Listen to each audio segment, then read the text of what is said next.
热带性格企业的中心下暗到花莲一道会入来到咱台湾，气象署发布大水雨特报，提醒东半部的居民呢，就要注意大水雨。也明仔载开始受到西南风的影响，南部地区嘛会来落雨。好，遮尔歹天安全真正爱注意。今仔日花莲的有路去大水强加登去，也台北线这边的有石头放落来，台中遮有人掉伫咧大架溪河岸当中。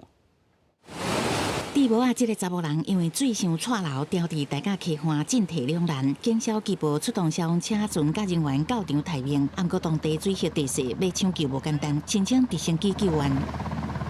我今日下晡3点吊挂救援成功，好在再经过检伤，这个民众无明显的外伤，顺利脱困返厝。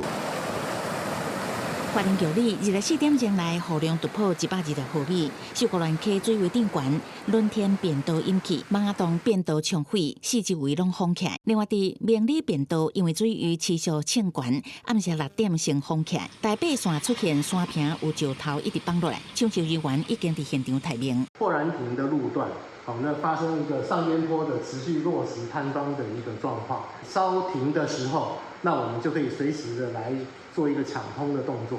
这方面呢，台东地区规工雨真大，南苏地区为11就开始落雨，真侪野溪啊拢溪水顶悬。南苏海峡都因为土梅膏啊一直流入海，所以变作两色的阴阳海。那伫宜兰鼓山岛是因为码头海涌一直现，海涌起落真大，鼓山岛13继续封岛。气象署持续发布热带性低气压特报。虽然拜四暗时中心通过台湾天顶了后，结果会明显破坏，不过水汽也真充足。国家13开始西南风的影响，南部地区会刷落变落雨的热区。今天晚上还有到明天这段时间呢，就是东南部地区还有南部地区，特别要防范可能会有大雨甚至是豪雨发生的几率。气象署提醒，拜5至拜6透早，各地爱注意有短延时强降雨，特别是南部地区爱严防局部性的大水雨。各地山区是因为连续刷落雨，地势土质会较松软，建议民众这阵避免前往严防灾害。